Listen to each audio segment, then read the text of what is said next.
네, 안녕하세요. 로열로더 투자전략가 로로쌤입니다. 자, 2020년 6월 14일 일요일 주말 시장 시작하도록 하겠습니다.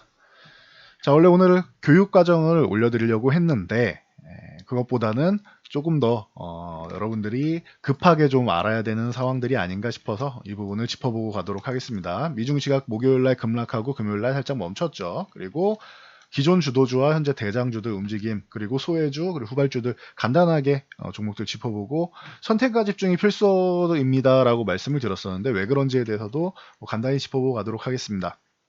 자, 다우지수가 목요일날 급락을 보였죠. FOMC 이후에 기자회견에서 이제 뭐 안 좋은 소식이 들렸죠.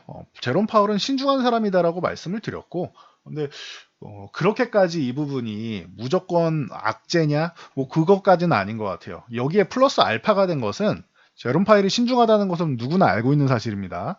하지만 이제 코로나 2차 대유행이 가능성 있지 않겠느냐. 미국에서 또 시위까지 벌어지고 있기 때문에 이 부분에서 또 확진자가 늘고 있지 않느냐라는 부분 때문에 우려감이 좀 커진 거예요. 그래서 2차 재확산에 대한 부분, 그리고 이제 이 부분을 이제 제롬 파웰 의장이 신중하게 발언한 부분에 대해서 플러스 알파가 된 것이죠.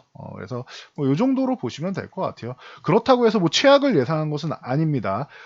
V자 반등이 어렵다라고 한 것이지 회복은 점진적으로 회복은 된다라고 얘기를 했고 하강 정도가 불확실하다고 했지 뭐 경제가 끝장났다라는 얘기를 한 건 아닙니다. 결국은 우리가 모두 알고 있는 사실을 얘기했을 뿐이에요. 바이러스를 억제할 수 있느냐에 달려있다. 그냥 신중하게 발언한 것 뿐이에요. 별 다른 게 없어요. 제가 볼 때 기존에 있던 파월 의장의 성향 그대로 발언을 했습니다. 그러니 이게 시장에 약간의 부담감을 줄 수 있기 때문에 제가 이렇게 말씀을 드렸죠. 목요일날 미국 시장이 이렇게 한 차례 쉬었는데 FOMC 결과 이후에 오늘 이날 저녁에는 한 차례 좀 이제 하락을 해서 반등이 나오냐 추가 하락이 나오냐 싸움입니다라고 말씀을 드렸는데 7% 가까운 하락이 나왔습니다. 이건 제 예상보다 더 많이 밀린 게 맞아요. 이렇게까지 급락이 나올 거라고 생각하지는 않았는데 이 부분에 대해서는 좀 시장이 제가 빨라지고 있다라는 말씀을 기존에 몇 번 드렸었는데 이런 흐름이라고 생각하시면 돼요. 이렇게 질질질 흘러내렸다가 올라오는 이런 조정을 하루 만에 뭐 강력하게 받은 것이다. 그러면은 급락이 나오면 그 다음에는 반등과 뭐 이렇게 상하 파동이 나오면서 살짝 횡보하는 가능성이 있습니다. 밑에서 횡보하느냐 위아래로 횡보하느냐 아니면 위쪽으로 올라와서 횡보하느냐 차이지 기간 조정은 기본입니다. 급락 가격 조정이 나오면은 이건 공식처럼 외워두셔도 돼요. 가격 조정이 나오면 보통 기간 조정이 나온다. 이게 일반적인 공식처럼 활용되는 것이다라고 생각하시면 되고 만약에 이 기간 조정이 굉장히 짧게 끝난다라고 하면은 뭐 거의 없다시피 하고 끝난다라고 하면은 수급이 정말 좋아서 유동성 장세로 해서 기간 조정 거의 없이 끝났구나라고 생각하시면 돼요. 그거는 유동성 장세라서 그런 것이지 보통 가격 조정 후에는 기간 조정이 함께 따라옵니다. 그래서 이건 공식이다 거의 이렇게 생각하시면 됩니다. 그래서 금요일 날 우려감을 갖고 보신 분들이 있을 수 있는데 저희 쪽 유료 회원분들께는 장중에 영상을 발송을 해드렸습니다. 금요일 저녁까지 미국장이 급락하기보다는 반등이 좀 나올 것이다. 이거 과도하게 하락한 부분이다. 우려감 때문에 하락을 한 것이지 이게 미국 시장을 경제를 다시 한번 갉아먹어서 반등을 못하게 하는 수준은 아니다. 그동안 좀 강하게 올라오고 너무 낙관적인 의견 트럼프 대통령이 이렇게 발언했었죠. V자 반등보다 더 대단한 로켓십이 될 것이다 라고 얘기를 했는데 이거 소식 전해드렸죠. 기존에. 그래서 이 부분에 대한 반대 의견이 나왔기 때문에 그리고 그 반대 의견을 뒷받침하는 이제 시위로 인한 미국의 지금 인종차별에 대한 부분에 의한 과잉 진압 경찰 문제가 나왔죠. 그래서 이 시국에 시위를 하면은 당연히 이제 우려감이 확산되는 건 당연한 것이죠. 그래서 좀 문제가 생긴 것이다라고 보시면 되고, 추가적으로 급락이 나올 것이냐 이런 부분에 대해서는 저는 크게 고려는 하지 않고 있습니다. 급락이 나오면은 그런 부분에서는 종목을 또 교체하든지 하면 되는 거죠. 좀 편안하게 보셔도 되지 않나 싶어요. 흐름 자체는 이게 제일 중요해요. 일희일비하지 마시고 흐름 자체는 방향성 자체를 위쪽으로 지금 돌리고는 있어요. 근데 이렇게 조정이 나왔다고 한들 다시 올라가기만 하면 결국은 고점을 돌파해서 갈 수 있는 힘은 남아있는 것이죠. 대신 22,500을 이탈해서 이 아래로 내려온다라고 하면 문제가 될 수는 있어요. 이거는 문제가 됩니다. 근데 이 구간은 이탈하지 않고 그리고 현재 구간 25,500을 유지해준다라고 하면 그건 역시나 아직도 강세 구간인 거고요. 24,000까지는 뭐 내려와도 크게 뭐 불만은 없는 구간입니다. 대신 22,500원 깨지면 안 된다. 근데 이 구간이 좀 깊죠. 아직까지도 하락의 폭이 많이 남아 있죠. 그러니 지금 우려할 상황까지는 아니라고 생각해요. 그래서 추가적인 급락보다는 얼마 정도 기간 조정을 받고 얼마 정도 회복이 되느냐. 자, 눈치 보기를 좀 하겠죠, 이제는. 그래서 이 정도 보시면은 될 것 같아요. 그래서 트럼프 대통령이 또 이제 뭐 발언을 하기 시작했죠. 제롬 파월의 의견이 좀 보수적이다 보니, 신중론이다 보니, 그러면은 경기 부양책 더 쓰겠다. 2조 달러 더 부양책 쓰자라고 얘기를 하고 있어요. 그래서 이 부분에 대해서는 피터 나바로 백악관 무역제조업 정책국장이 뭐 얘기를 하고 있는데, 소득세 삭감하고 세금 감면하는 거 굉장히 좋아하죠.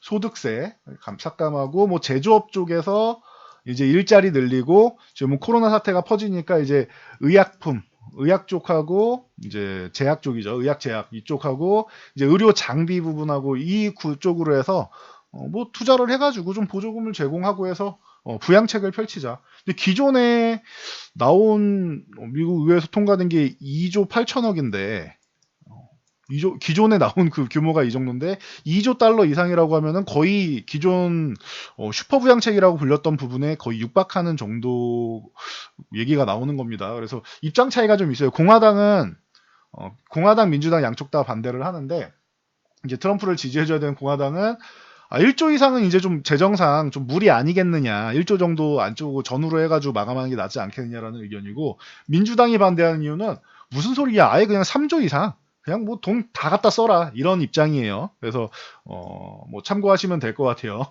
반대하는 이유는 다른데, 좀 제한하자라는 입장과 그 돈을 그냥 마구 풀자라는 입장. 그래서, 이 부분에 대해서 좀 얘기가 필요할 것 같습니다. 그리고, 뭐, 요 정도까지만 보셔도 될 것 같아요, 제가 볼 때는.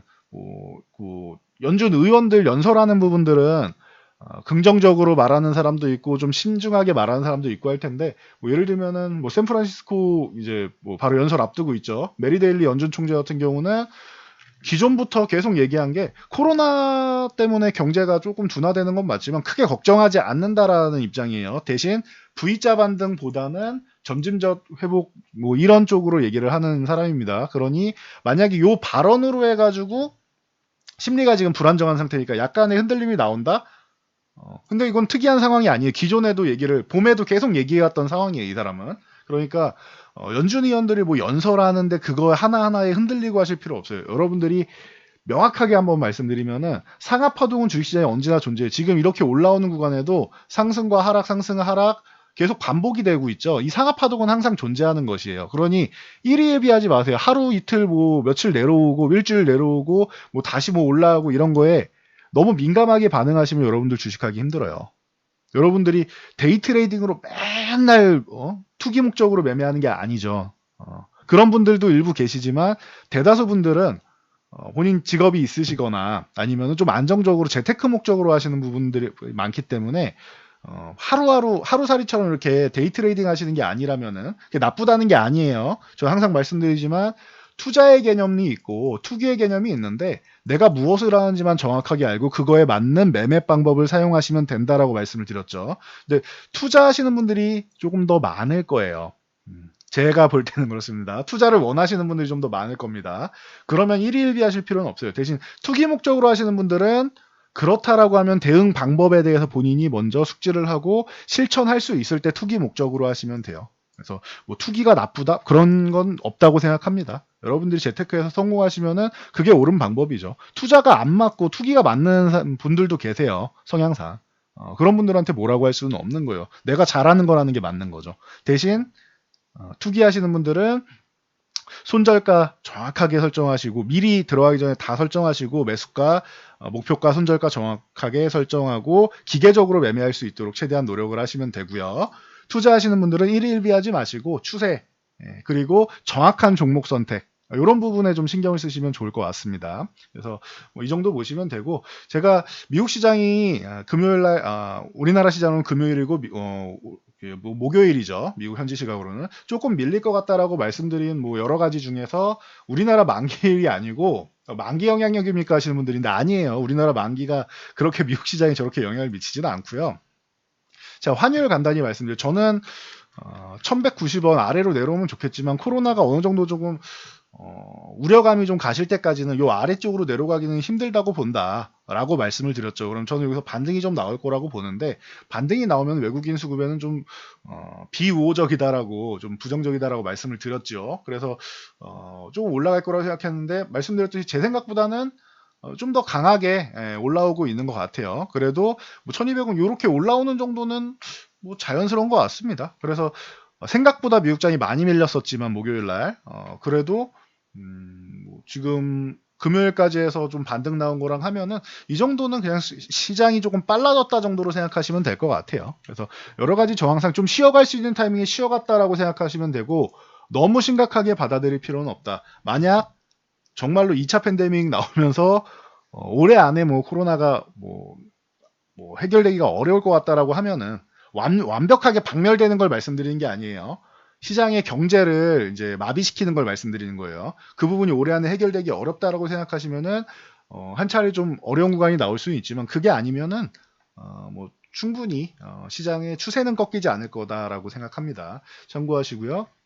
그래서 우리 시장 같은 경우도 우리도 요 구간에서 2200, 뭐 20에서 34, 요 구간에서는 좀 진통을 받을 수 있다라고 말씀을 드렸는데, 그 진통이라는 게 뭐 강력하게 뭐 하락을 말씀드린다기보다는 좀 쉬어가는 구간을 만들 수 있다라고 말씀드렸고, 좀 지가 좀 뭐 2175포인트 요 구간 유지해주면 좋고, 목요일까지는 잘해줬죠. 그리고 나서 뭐 조정을 받아도 지가 뭐 2100포인트 구간을 살짝 이탈해서 2090포인트 지지력 테스트 받거나, 만약에 이탈해도 21선이 아래 지지력 테스트를 받쳐주고 있기 때문에 아직까지는 뭐 하락이 나와도 그렇게 우려할 구간은 아닙니다라고 기존에 말씀을 드렸었고, 그대로 우리 시장은 뭐 4%로 시작을 했지만 반등이 한 절반 정도는 낙폭을 줄이면서 양봉으로 2130포인트 정도는 해주고 마감을 했어요.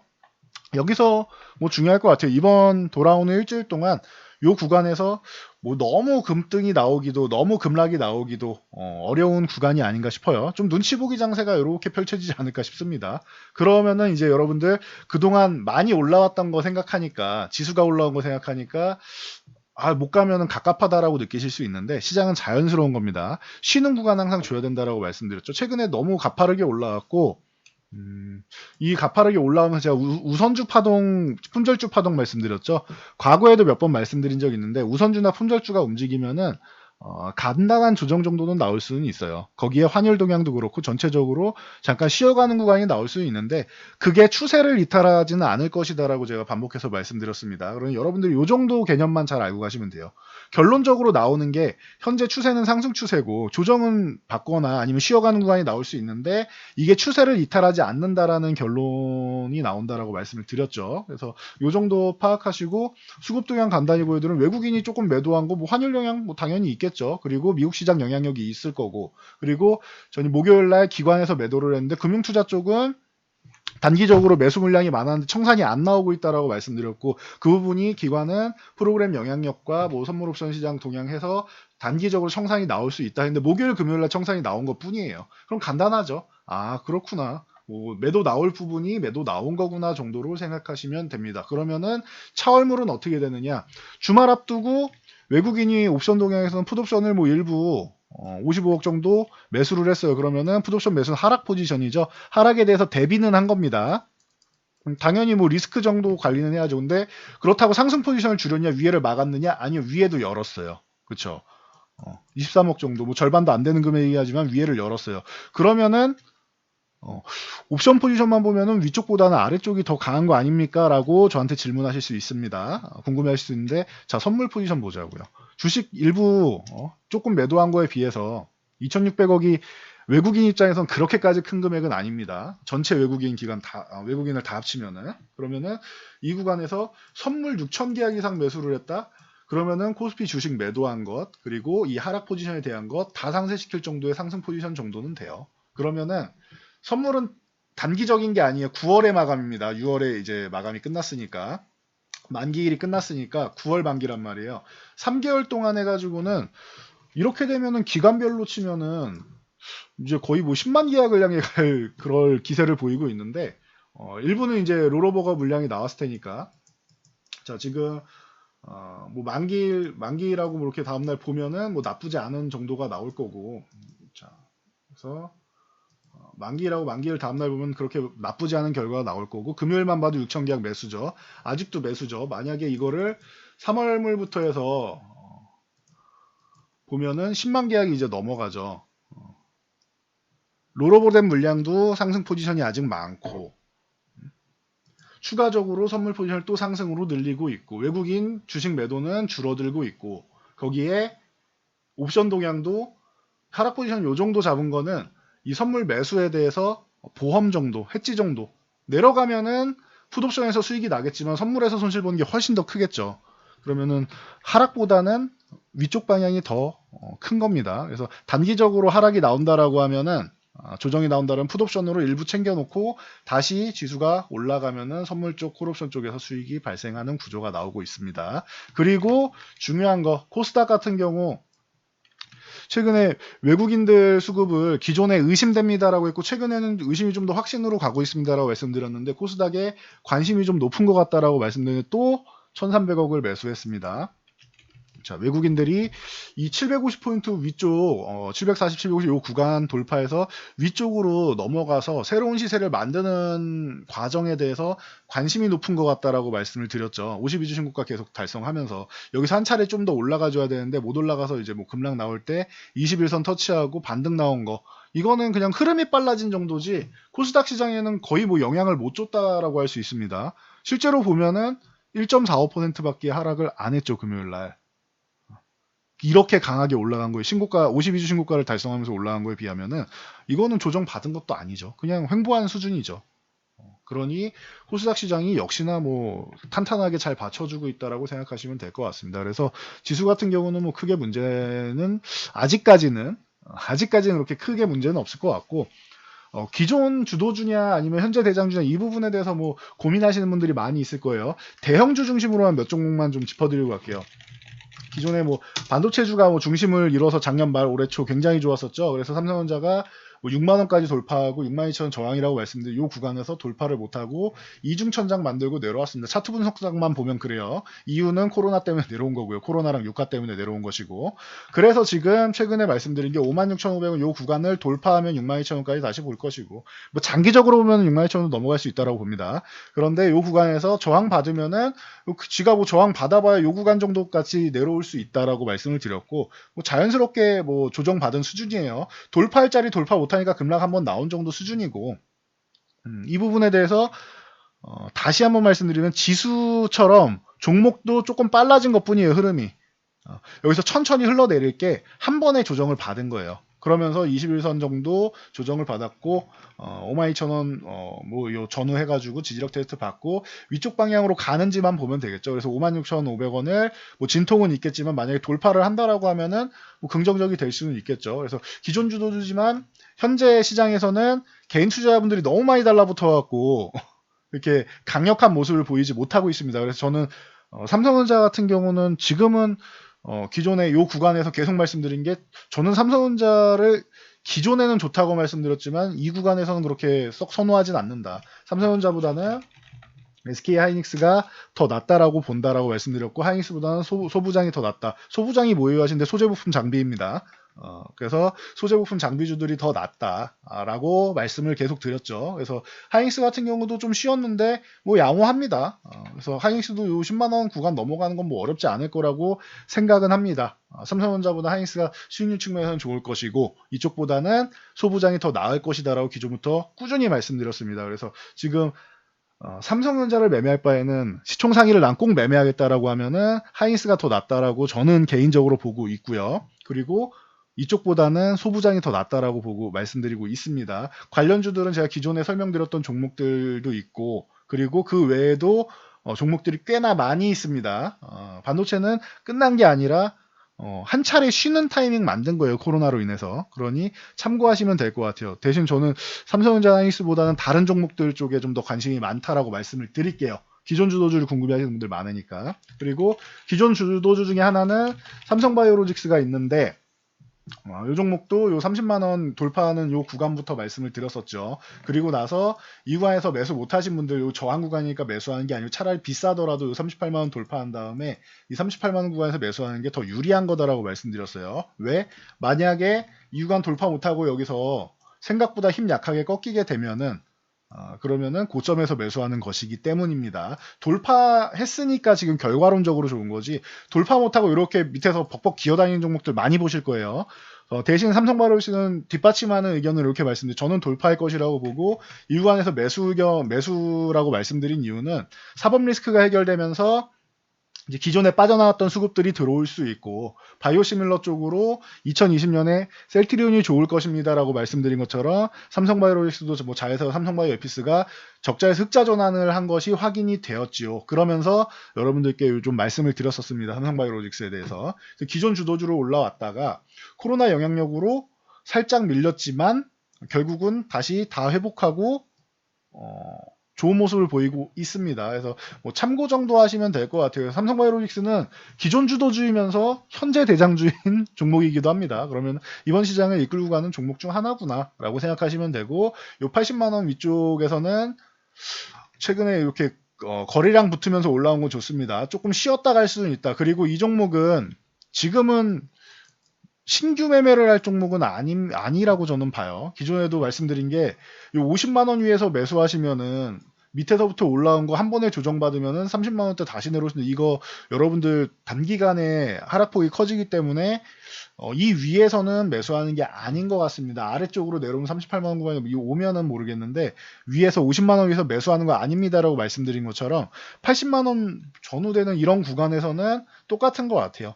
최근에 바닥에서부터 올라온 구간, 이 구간에 대해서 만약에 조정을 한번 받으면 이렇게 60만원대까지 내려온다라고 하면 여러분들 피곤하시겠죠. 사자마자 20% 정도 손실을 보는 것이니, 그러니 이 구간이 아니라 좀 쉴 때 매매를 하거나 아니면 다른 종목을 보시는 게 낫지 않나 싶습니다. 뭐 개인적인 의견은 그렇습니다. 참고하시고요. 그리고 삼성전기, 이 종목은 뭐 삼성전자나 하이닉스만큼은 아니지만 뒤따라올 수 있는 종목으로 MLCC 쪽이 있고, 그 뒤에 뭐 전기차가 있다라고 작년 내내 말씀을 드렸었죠. 그래서 코로나 이전에 이렇게 반도체를 주를 따라서 올라오긴 했습니다. 근데 상승률 측면에서는 그렇게 썩 마음에 들지는 않았던 것 같아요. 제 개인적으로는 삼성전자나 하이닉스보다 조금 더 마음 졸이면서 봐야 되는데, 수익률 측면에서 기대 수익률이 그렇게 크지 않았기 때문에, 기껏 잘 나와야 비슷한 정도이기 때문에, 그래서 삼성전자 하이닉스보다는 좀 아래쪽에 있지 않나라고 말씀을 드렸던 것이고, 대신 회복되면은 반도체가 먼저 회복, 그 다음에 MLCC, 그 다음에 전기차, 이렇게 순서가 될 가능성이 높다라고 말씀드렸죠. 그래서 반도체 매매가 끝난 다음에 MLCC가 이제 막 출발하기 시작하면 교체를 할 것이고, 반도체가 올라가는데 따라 올라온다라면 굳이 MLCC 매매를 안 하고 넘어갈 겁니다라고 말씀을 드렸어요. 그러면은 그 다음에 넘어가는 쪽이 전기차 쪽이라고 말씀드려서, 이제 삼성전기는 저희 쪽에서는 뭐 매매 의견을 그렇게 드리진 않았습니다. 상승은 하지만 이 종목이 주도 쪽으로 가진 않을 것이다라고 기존에 의견을 드렸었고, 그래도 최근에는 MLCC 쪽이 많이 회복되면서 올라왔습니다. 그래서 기존 주가 근처까지 올라왔는데 13만 5천 원 구간에서 저항을 받고 있다. 이 13만 5천 원을 넘어가야지 삼성전기는 다시 좋아질 수 있습니다. 참고하시고요. 삼성전자 뭐 62,000원 넘어가는 개념 정도로 보시면 돼요. 그리고 하이닉스 10만원 넘어가는 것처럼. 그리고 삼성 SDI 같은 경우도 기존에 좋았죠. 에코프로 BM이랑 같이 해가지고 뭐 굉장히 뭐 전기차 올해 초에 특히나 뭐 굉장히 좋은 모습을 보였었죠. 그리고 나서 뭐 한 차례 두 차례 뭐 이중 천장성 움직임 만들고 코로나 이후로 하락을 한번 보였습니다. 그러면서 유가가 급락하면서 전기차에 대한 매력은, 유가가 상승할수록 전기차에 대한 매력이 올라가죠. 기름값이 비싸야지 전기차가 매력이 높아질 거 아닙니까? 그거 외에도 물론 성장성 때문에 올라가는 것도 있지만, 그래서 삼성 SDI 같은 경우는 좋았다가 잠깐 쉬는 구간을 만들었습니다. 그리고 다시 한번 돌파를 하고 있다. 그래서 삼성바이오로직스와 함께 삼성 SDI는 기존의 후발 주도주 쪽으로 해가지고 올라왔던 부분을 돌파해서 지금 현재 쉬어가고 있는 흐름입니다. 그래서 참고 정도 하시면 되고, 요거는 40만 원을 넘어가야지 또 새로운 시세를 만들 수 있다. 기존에 32만 원 구간이 중요한 구간이었는데 여기를 넘어가고 나서 다음 중요한 구간은 40만 원, 그리고 36만 원은 지켜주는 게 유리하겠죠. 36만 원 아래로 내려와서 여기서 움직이게 되면 좀 시간이 좀 걸릴 수 있습니다. 참고하시면 될 것 같습니다. 그리고 현재 뭐 대장으로 활동하고 있는 삼성바이오랑 뭐 삼성 SDI는 현재도 활동하고 있지만 뭐 셀트리온 그룹주 같은 경우 뭐 이런 그룹주 같은 경우가 최근에 다시 한번 좋은 모습을 보이고 있습니다. 셀트리온은 작년 내내 말씀드렸던 것 같아요. 저는 굉장히 좋아하고 유망한 종목이라고 생각하는데 2019년은 그렇게 썩 메리트가 없다라고 계속 말씀드렸죠. 2020년이 제2의 도약기가 될 것이다라고 뭐 꾸준히 말씀드렸던 종목입니다. 그래서 결국은 뭐 지금 현재 시장에서는 다시 한번 뭐 주도주 계열 쪽으로 올라오고 있습니다. 시총 4위도 탈환을 했어요. 삼성바이오로직스가 시총 50조에 육박하고 있고 셀트리온이 40조에 육박하고 있습니다. 그래서 네이버를 제치고 다시 시총 4위를 탈환을 했습니다. 한때 시총 3위까지 올라갔었죠. 삼성전자에 바로 뒤에 있던 종목이 셀트리온이었습니다. 한때는. 그래서 지금 삼성바이오와 함께 3, 4위, 시총 3, 4위를 잘 유지하고 있습니다. 바이오 종목으로. 그래서 셀트리온 그룹주 같은 경우도 충분하고, 이 종목 작년에 이렇게 말씀드렸을 거예요. 22만에서 22만 5천 원만 가도 굉장히 잘한 거고, 25만 원 가면은 여기는 뭐 작년에는 못 넘어갈 구간이다라고 말씀드렸고, 여기까지 올라가는 것만 해도 다행이라고 말씀드렸어요. 작년에는. 근데 올해는 이 구간 중요하고 저항을 돌파하면은 또 다른 새로운 시세를 만들 수 있다. 코스닥이 750포인트 넘어가면은 새로운 시세 만드는 것처럼 셀트리온이 25만 원을 넘어가야지 이제 진짜 시세가 나온다라고 말씀드렸는데 좋습니다. 그래서 5만 원 단위, 당장은 5만 원 단위고 단위가 바뀌면 말씀을 드릴게요. 그래서 30만 원 지금 저항 만들고 있는데 이렇게 급등했을 때는 요 구간에서 매수하는 게 아니라 돌파하면은 매수하거나 조정받으면 매수하는 거다라고 말씀드렸습니다. 이 부분 참고하시면 될 것 같습니다. 그래서 셀트리온 뭐 살아있는 종목이고 최근에 네이버나 카카오 같은 언택트 관련 쪽으로 해서 굉장히 살아나고 있는데 네이버는 지금 20만에서 24만원 사이 이렇게 조금 쉬어가는 구간 만들고 있습니다. 그래도 24만 빠르게 회복해서 이제 유지하려는 모습 보이는데 유지하는 게 굉장히 중요할 것 같고요. 24만원 회복하면 그 위에 또 이렇게 보시면 될 것 같습니다. 해가지고 24만에서 25만원 사이 정도 보시고 이렇게 짧게 보시면 될 것 같아요. 이 종목도 바닥권에선 그래도 꽤 많이 올라왔죠. 거의 2배 가까이 올라왔기 때문에 신규 매수할 때는 항상 손절가 잘 정해놓고 들어가셔야 돼요. 이렇게 올라온 종목들은 참고하시고요. 네이버랑 카카오 같은 경우는 이제 실적 2분기 실적 나오는 것까지 잘 확인하셔야 돼요. 만약 2분기 실적이 우리가 기대한 언택트 기대감만큼 이쪽에 충족을 시켜준다라고 하면은 추가적인 상승 동력이 될 수 있는데 만약에 조금 부진하다 아니면은 기대만큼 못 미쳤다 분명히 발전을 했을 거라고 생각합니다. 실적은 좋아졌을 텐데 기대한 만큼 충족을 못 시켜주면 실망감이 나올 수는 있어요. 그러니 실적까지는 조금 확인하면서 같이 가는 게 좋습니다. 참고하시고요. 카카오 같은 경우도 지금 뭐 25만원에서 27만원 사이 요 2만원 구간에서 횡보를 하고 있습니다. 27만원 돌파해서 안착하면은 매수하는 게 낫겠죠. 아니면 25만원 부근에서 매수를 한다던가. 그래서 조금 내려오면은 매수하거나 아니면 돌파한 다음에 비싸더라도 돌파한 다음에 매수하는 게 낫습니다. 지금 어정쩡한 구간에 잘못 매수해서 여기 이렇게 이중천장 맞고 조정받으면 피곤해질 수 있습니다. 그러니 조정이 안 나오는 게 좋겠지만 항상 최악의 상황을 생각해야 된다. 주식의 100%는 없기 때문입니다. 참고하시기 바랍니다. 이렇게 기술적 대응 잘 하시면 좋을 것 같습니다. 그리고 마지막으로 마지막 아니네요. LG화학. 자, LG화학 같은 경우도 셀트리온 같은 개념이죠. 작년에 하반기에 삼성바이오로직스랑 이제 뭐 전기차 쪽에는 삼성 SDI가 조금 더 상승률은 높을 수 있다. 하지만 제가 좋아하는 기업은 셀트리온이고 전기차 쪽에서는 차라리 LG화학 쪽이 더 기술력이 좋다라고 본다라고 저는 그렇게 말씀을 드렸어요. 단기 상승률이 좋은 이유는 LG화학은 기존에 시장 점유율 이만큼 차지하고 있던 곳이고 삼성 SDI도 어느 정도 규모는 있지만 이제 좀 더 영역을 넓혀가는 과정에 있기 때문에 삼성 SDI가 단기 성장성에서는 좀 더 좋을 수 있다. 그리고 LG화학 같은 경우는 대신 시장의 입지가 크기 때문에 전기차 부분의 파이가 커지면 커질수록 좋아진다. 그래서 뭐 단기적으로는 삼성 SDI지만 저는 LG화학 쪽에 이제 장기적으로 볼 때는 신뢰가 간다라고 항상 말씀을 드렸어요. 기술력의 우위를 점하고 있기 때문에 LG화학이 이제는 42만 원을 넘어서 46만 원을 건드리고 있습니다. 다음 목표치는 50만 원이 되겠죠. 그래서 46만 원 요 안착이 중요할 것 같습니다. 안착 못하면 다시 42만 원에서 46만 원 사이 횡보가 됩니다. 참고하시고요.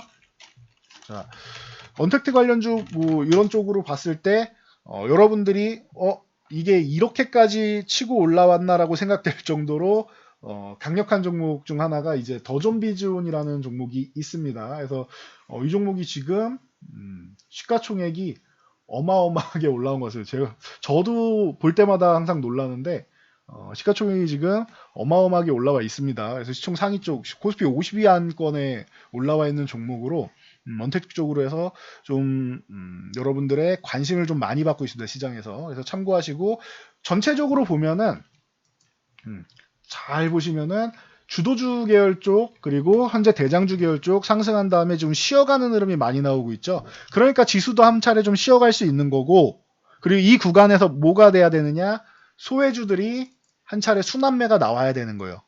대장주들이 좀 쉬어갈 때 소외주들이 순환매가 나오면서 시장을 좀 뒷받침을 해줘야 되는 겁니다. 그래서 최근에 계속 순환매 얘기를 말씀을 드렸죠.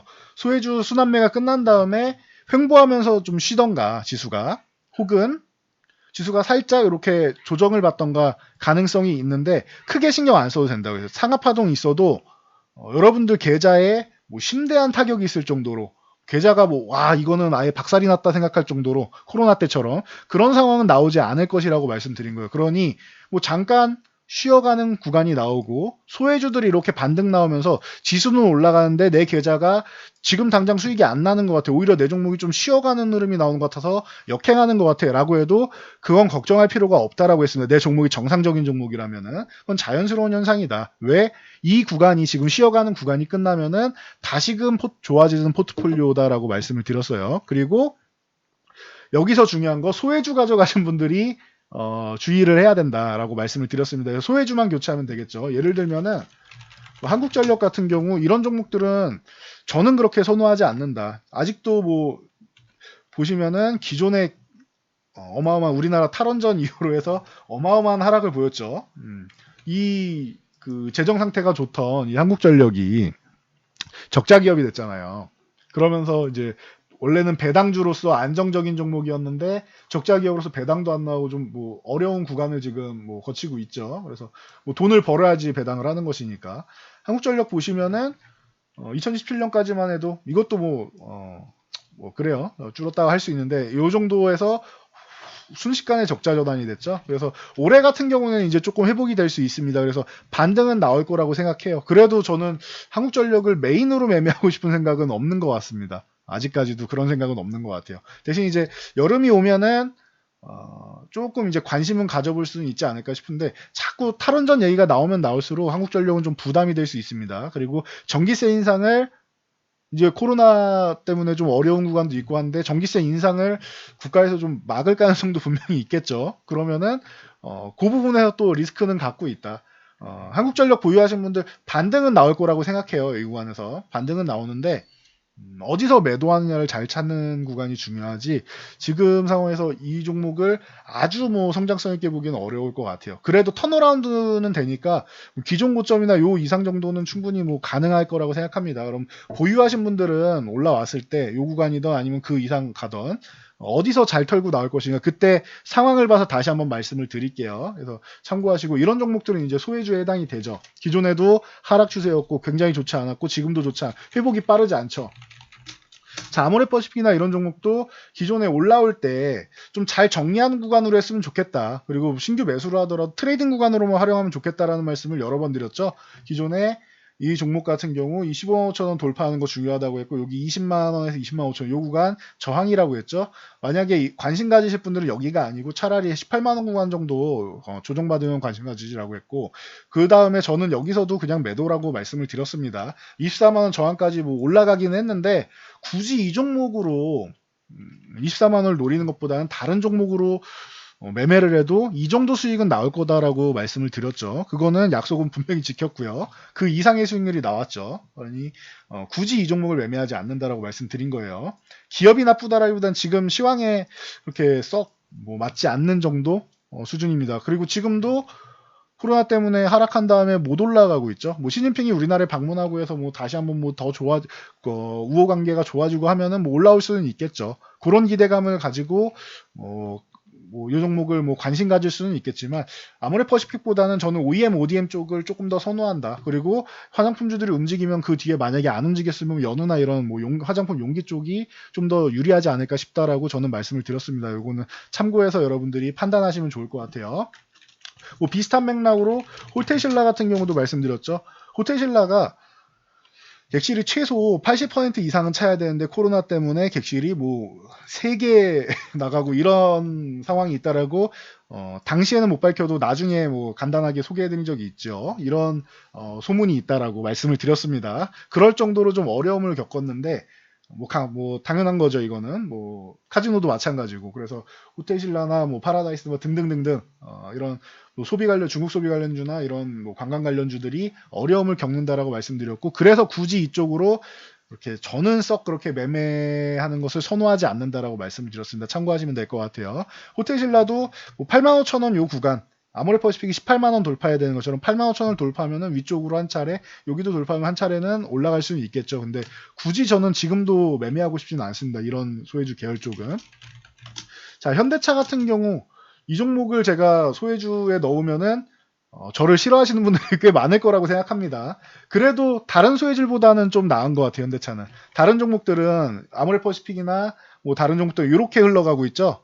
저항을 돌파 못하고 그래도 현대차는 한 차례는 올라왔습니다. 전기차 부분이랑 여러 가지 좀 이제 개선하려고 하는 부분들이 좀 많이 있다 보니 뭐 현대차는 뭐 이런 중국 소비 관련주보다는 조금 나은 편인데 뭐 결론적으로는 별 차이는 없을 것 같아요. 나중에 정말로 시진핑이 우리나라를 방문하고 중국이랑 이제 다시 한번 좀 관계가 좀 회복되고 하면은 후발적으로 해서 중국 소비 관련주가 올라오면 현대차가 이렇게 조금 먼저 간다 하더라도 뭐 별 차이는 없을 것 같습니다. 상승률 쪽에서는 큰 차이는 없지 않을까라고 지금은 그렇게 생각하고 있습니다. 결과는 뭐 봐야 되겠지만 그래서 뭐 역시나 저는 뭐 현대차도 그렇게 제 매매 대상은 아닌 것 같아요. 물론 여기서 반등이 나온다고 하면은 요 위쪽까지는 13만 5천원에서 뭐 14만 원 사이까지는 볼 수는 있는데 이 종목을 그렇게 매매할 바에는 차라리 다른 아까 소개해드렸던 기존 뭐 주도주 계열이나 대장주 쪽을 보는 게 더 낫지 않나 이렇게 보고 있습니다. 그래서 참고 정도만 하시고요. 그나마 현대차가 조금 더 나은 편이다라는 정도 보시면 되고 은행주 같은 경우도 기존에 말씀드렸죠. KB금융, 신한지주, 하나금융지주 이런 은행주 같은 경우 그냥 대표적이니까 KB금융 말씀드리는 거예요. 자, 이런 은행주 같은 경우도 현대차처럼 한 차례 올라왔다가 다시 좀 밀려 내려와 있죠. 요 구간에서. 자, 그래서 은행주도 반등은 이렇게 세게 나오는데 금리 인상기도 아니고 은행주는 금리 인상을 해야 예대 마진 폭이 넓어지기 때문에 예금과 대출의 마진입니다. 넓어지기 때문에 폭이 커지기 때문에 스프레드 차이로 인해서 여러분들이 매매할 만할 수가 있는데 지금은 금리 인상의 기미가 안 보이죠. 금리 인하는 하는데 그러다 보면 은행주는 생각보다 최악은 아니다라고 해서 올라온 거지 좋아서 올라온 건 아니죠. 그러다 보면 이제 은행주는 지금도 저는 그렇게 썩 선호하지 않는다. 전 세계에서 가장 싼 은행주라고 해도 선호 쪽에 들어가진 않는다라고 말씀드렸어요. 그리고 LG 디스플레이 같은 경우 최근에 말씀드렸는데 이것도 뭐 최악은 아니고 이제 공장 가동 다시 기대감 있지 않냐라고 해서 올라왔습니다. LG 디스플레이가 이렇게 10,000원을 이탈할 거라고는 저는 상상도 안 해봤습니다. 물론 제가 매매도 안 한다고 말씀드렸지만 이 정도까지 약할 거라고 생각도 안 해봤어요. 이게 시총 10위권 안에 있던 최상위 종목이었는데 이 종목이 이렇게까지 무너질 거라고 생각을 안 했어요. 제 기준에서는 이 종목은 항상 4만원 전후에 있던 가격이었는데 어느 순간 3만원대가 돼 있고 어느 순간 2만원, 만원, 만원까지 이탈하는 종목이 됐습니다. 물론 지금 가격권은 좀 과도하게 낮지 않나라고 저는 생각은 해요. 그래서 뭐 반등 나오는 거야 뭐 당연히 있을 수 있다라고 생각합니다. LCD 부분에서 뭐 중국이 치고 올라오고 해도 이제 프리미엄 쪽으로는 당연히 뭐 LG 디스플레이, 삼성 디스플레이가 세계 시장을 장악하고 있기 때문에 하지만 뭐 소외주인 거는 뭐 어쩔 수 없죠. 수급이 그만큼 뭐 받쳐주지는 않고 있습니다. 반등 나와서 이제 14,500원까지 가면 다행이고 여기서 또 추가로 나서 17,000원까지 가면 다행인데 이 종목을 매매하는 것보다는 전 뭐 항상 솔직하죠. 다른 종목을 매매하는 게 속 편할 것 같아요. 이게 정말로 17,000원까지 가서 이 정도면 굉장한 상승률이죠. 올라간다 하더라도 저는 다른 종목을 매매하는 게 더 속편할 것 같고 이 정도 수익률은 낼 수 있을 것 같아요. 그래서 굳이 이쪽 소외주 계열을 건드리지 않는다라고 계속 말씀을 드리는 겁니다. 안 올라간다는 게 아니에요. 올라가더라도 다른 종목이 수익률이 더 좋을 가능성이 높지 않겠느냐, 최소한 비슷하지 않겠느냐라는 의견을 드리는 겁니다. 참고하시고 마지막으로 뭐 LG전자라던가 뭐 이런 뭐 종목들 후발주 쪽으로 해서 올라오는 좀 약하다가 최근에 뭐 강력한 모습을 보이고 있는데 LG전자는 그동안 좀 어려움을 겪다가 최근에 좀 살아나고 있습니다. 뭐 이런 종목들이 몇 종목이 있죠. LG전자나 뭐 HLB 같은 경우도 있고 그리고 매지온 같은 경우도 있고 뭐 이런 종목들이 있는데 HM이나 매지온 같은 경우는 이제 뭐 인상 상상 마치고 뭐 NDA 관련 이슈가 있는 종목들이죠. 그래서 이런 종목들이 뭐 후발주로 좀 보이고는 있다라고 말씀을 드리겠습니다. 그래서 결론적으로 말씀드리면은 매매 대상으로 여러분들이 삼을 때 기존 주도주 쪽으로 보는 거 괜찮아요. 나쁘지 않아요. 그리고 현재 코로나 시절에 대장으로 올라온 종목들도 나쁘지 않아요. 대신 이거는 현재 대장은 많이 올라와 있으니까 저항 구간이 아니고 저항을 돌파해서 안착하거나 아니면 조정 구간에서 매수를 해야 된다. 그래서 현재 대장주는 조금 조심할 필요는 있어요. 그래서 실적만 받쳐주면 추가적으로 더 좋아질 것이라고 봅니다. 그래서 참고 정도 하시고 무조건 매매하는 게 아니다. 그러니 여러분들이 이렇게 말씀드리면은 이거 괜찮대 하고 100% 올인 이런 거 하지 마시고 분산 투자 꼭 하시라는 거예요. 분산 투자를. 종목 하나만 말씀드리지 않잖아요. 섹터도 하나만 말씀드리는 게 아니고. 그러니까 분산 투자를 좀 하세요. 그리고 소외주는 지금도 저는 그렇게 별로 관심 갖고 싶지 않아요. 기존 소외주는 지금도 그렇게 최근에 반등 나온 것만 봐도 기존 주가 회복한 종목이 없잖아요.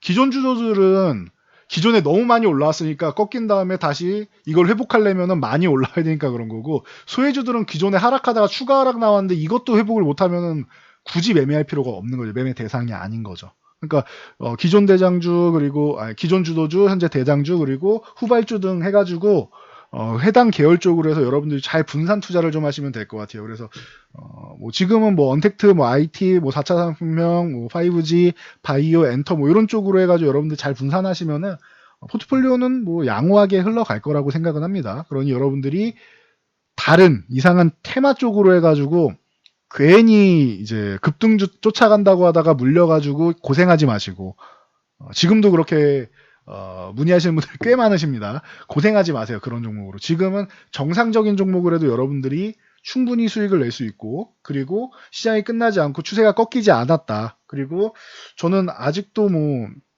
시장은 뭐 어떻게 보면은 지금까지는 반등이 된 것이고, 보여드리면은 하락에 대해서 반등이 나온 것이고, 이번 조정이 끝나고 쉬는 구간이 끝나고 재차 만약에 상승을 하게 된다라고 하면은 여기부터가 상승이라고 생각해요. 요 용어 다시 한번 구분해 드릴게요.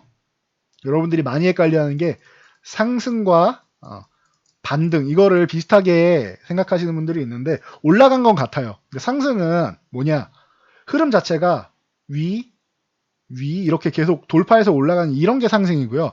반등은 뭐냐? 시장이 이렇게 내려가다가 이렇게 올라온 게 되돌림 해준 게 반등이에요. 그럼 장 자체는 좀 어두운 상황에서 빼꼼하고 올라온 거죠. 이번엔 그래서 반등이 강했다라고 말씀드리는, 이게 상승이라고 표현 안 하죠, 제가. 이번 상승은 반등에 해당되는데 반등이 생각보다 강하게 올라온 겁니다라고 말씀을 드리죠. 지금까지는 반등이에요. 제가 볼 때. 여기까지 반등인가 했었는데 조정이 제대로 안 나고 이만큼 올라온 거 보면은, 그리고 지금 경기가 회복된 게 아니죠. 그럼 여기까지 반등이라고 지금 저는 큰 틀에서는 현재까지 반등이었고, 이 구간을 이겨내면 이제 상승 흐름으로 돌아간다라고 저는 보고 있습니다. 이건 기준 차이예요. 누가 맞다 틀리다라고 평가하실 필요는 없는 것 같아요. 결론적으로는 저는 돌파해서 상승 쪽으로 돌릴 것이다. 진짜 상승은 아직 시작도 안 했다라고 생각하는 것이고, 이건 제 의견입니다. 그래서 상승과 뭐 반등 쪽을 여러분들이 좀 구분을 하시면 좋을 것 같아요. 지금까지는 반등이 나왔고, 저는 진짜 상승이 앞으로 다가올 것이다. 내년까지 해서 좋은 구간이 나올 것이다. 물론 올라가기만 하는 거 아니에요. 상하파동 그리면서 갑니다. 그러니 조정 구간이 나오더라도 여러분들이 그렇게까지 한 차례 뭐 강하게 좀 걱정될 법한 구간이 나올 수는 있어요. 그래도 그 부분을 이겨내면서 시장이 계속 정상적으로 갈 거라고 저는 생각합니다. 그러니 여러분들 참고하시면 될 것 같습니다. 그래서 지금 시장은 우려감을 갖기보다는 조정이 나오면은 내가 지금 가지고 있는 종목을 보유할 것인가 교체할 것인가만 걱정하시면 될 것 같아요. 시장에 대해서 걱정하시는 것보다는, 만약에 시장이 뭐 무너질 것 같다, 다시 한번 뭐 이렇게 하락 추세로 해서 돌아갈 것 같다라고 하면은 제가 이런 시그널을 느끼면은 말씀을 드릴 거예요. 물론 가장 먼저 뭐 장중에나 이런 부분에서는 저희 회원분들께 말씀드리겠지만 장 마감 후던 뭐 시그널이 나오게 되면 여러분들께도 공개는 해드릴 겁니다. 뭐 그 정도는 당연히 뭐 해드릴 수 있다라고 저는 생각합니다. 그래서 조금 늦더라도 여러분들 확인하실 수 있도록 다 확인시켜 드릴 테니, 시그널이 나오면은 의심부터 먼저 해드릴 테니, 지금은 하락에 대해서 걱정하기보다는 얼마나 더 쉬어갈 것인가, 그리고 이 쉬어가는 구간에서 좀 편안하게 마음을 가질 수 있었으면 좋겠습니다. 여러분들이 걱정하는 것보다는 지금은 좀 마음 편하게 좀 멘탈을 잘 관리하셔가지고 마음이 급하면은 절대 수익이 나지 않아요. 주식은 주식은 항상 여유 있는 마음에서 수익이 나오는 겁니다. 그러니까 요 부분을 결론적으로 말씀드리고 물러가도록 하겠습니다. 그래서 여러분들 지금 뭐 기존 주도주, 현재 대장주, 후발주 다 괜찮다. 그리고 포트폴리오 구성하는 방법 간단히 알려드렸고, 섹터들 쭉 읽어드렸고, 그리고 선택과 집중이 중요하다. 급등주 노리기보다는 좀 쉬어가는 종목들 밑에서 잘 잡으면은 진짜 상승은 아직 시작도 안 했다라는 정도 정리해드리고 물러가도록 하겠습니다. 올려드리기로 했던 그 칼럼에 대한 영상 같은 경우는 오늘 밤에는 아마 여러분들이 좀 빠듯하실 테니 이 영상을 한번 두 번, 세 번 보시는 게 나을 테니 주중에 올려드리던 다음 주에 올려드리던지 하겠습니다. 그래서 원래 오늘 교육 영상 올라가야 되는 날인데 이것도 중요한 교육이죠. 시장에 대해서 읽고 섹터를 보고 종목들 계열을 정리하는 것도 우선순위를 정리하는 것도 좋은 교육이라고 생각해서 올려드렸습니다. 그러니 여러분들 반복해서 잘 청취하시고 뭐 중요한 내용 메모해서 투자에 도움되시면 될 것 같습니다. 저는 여기까지 하고 물러가도록 하겠습니다. 영상이 도움되셨다면 좋아요와 댓글 하나씩 남겨주시고요. 댓글에 숫자 3 남기면은 영상 잘 봤다라는 뜻입니다. 그러니 참고하시고, 그리고 영상 잘 참고해서 모두 성공 투자하시기 바랍니다. 시장 너무 걱정하지 마세요. 일일비하지 마세요.